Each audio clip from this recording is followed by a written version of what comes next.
నమస్తే. మూడాపాంధ్రకు స్వాగతం. పవన్ కళ్యాణ్ను చూసి టీడీపీ అయితే భయపడి చచ్చాంది. ఎందుకంటే ఈ మధ్య కొత్త అవతారం ఎత్తినాడు. కొత్త దేవుడండి అనేదో పాట ఉంది కదా, వచ్చాడండి కొత్త కొంగొత్త దేవుడా ఏదో అట్టగా ఉంది పవన్ కళ్యాణ్. ఆయన ఎప్పుడు ఏ రూపంలో ఉంటాడో ఎవరికి తెలియదు, ఎప్పుడు ఏం మాట్లాడతాడో ఎవరికి అర్థం కాదు. బహుశా ఆయనకు కూడా తెలుసంటదో లేదో అట్లుంది. ఇప్పుడు ఆయన సనాతన ధర్మం అని ఎత్తుకున్నాడు. ఓకే, ఆయనకి ఇష్టమైంది అది ఎత్తుకున్నాం, బాగానే ఉంది. కానీ నిన్న ఈ వారాహి డిక్లరేషన్ సభకు టీడీపీ దూరంగా ఉంది. బీజేపీ నాయకుడు మాత్రమే ఆ వారాహి సభలో పాల్గొన్నాడు. ఏమిరా అని ఆరాధించే తెలిసింది ఏంటంటే,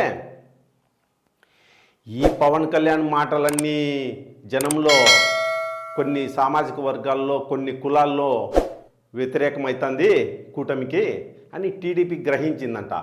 ఇంక ఎందుకు ముసుగులో గుద్దులాట ఎందుకు, కానీ ఈ పవన్ కళ్యాణ్ వల్ల ముస్లింలు, క్రిస్టియన్సు, దళితులు అట్లాగే బీసీ సామాజిక వర్గాల్లో కొందరు దూరం అవుతారు అని ఇంటెలిజెన్స్ నివేదికలు కూటమి ప్రభుత్వానికి పోయినాయంట.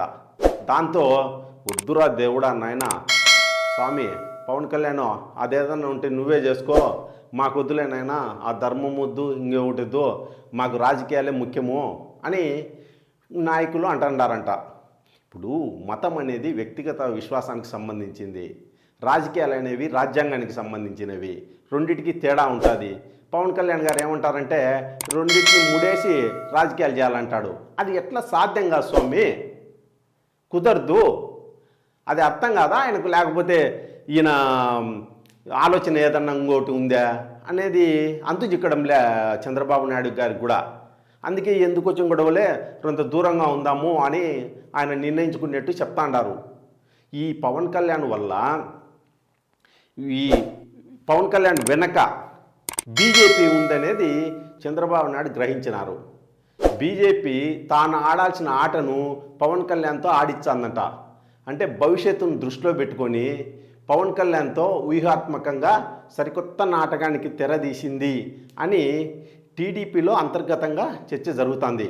మనకున్న విశ్వసనీయ వర్గాల మేరకు ఈ విషయమై వాళ్ళ కోర్ టీంలో చర్చ కూడా జరుగుతుందంట.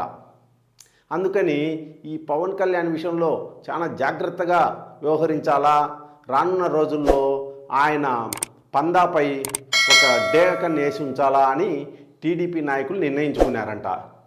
ఇప్పుడు పవన్ కళ్యాణ్ చంద్రబాబు నాయుడుతో సంబంధం లేకుండానే ఇట్లాంటి అడుగులు ముందుకు ఎత్తా ఉండారనేది అందరికీ అర్థమవుతుంది. లేకపోతే చంద్రబాబు నాయుడుతో కూడా మాట్లాడి ఉంటే నిన్న డిక్లరేషన్ అనేది జరిగిండేదే కాదు. ప్రభుత్వంలో వాళ్ళు ఉన్నారు, మళ్ళీ ప్రత్యేకంగా ఎందుకు ఇక్కడ డిక్లరేషన్ ప్రకటించడము? ఆయన సనాతన పరిరక్షణ బోర్డు ఏర్పాటు చేయాలంటున్నాడు. ఓకే, అధికారంలో ఉన్నాడు ఈయన, స్వయంగా ఉప ముఖ్యమంత్రి. కొత్తగా వచ్చి ఈయన డిమాండ్ చేయడం ఏంది? అదేదో ఇలా ప్రభుత్వం చేసి కేంద్ర ప్రభుత్వానికి పంపితే కేంద్ర ప్రభుత్వం కూడా ఎన్డీఏ సర్కార్ కదా, మరి ఆ పని ఈజీ కదా. ఎందుకు ఇవన్నీ రాద్ధాంతాలు, గందరగోళాలు, సభలు, సమావేశాలు అవసరమా? కానీ ఏదో ఉంది.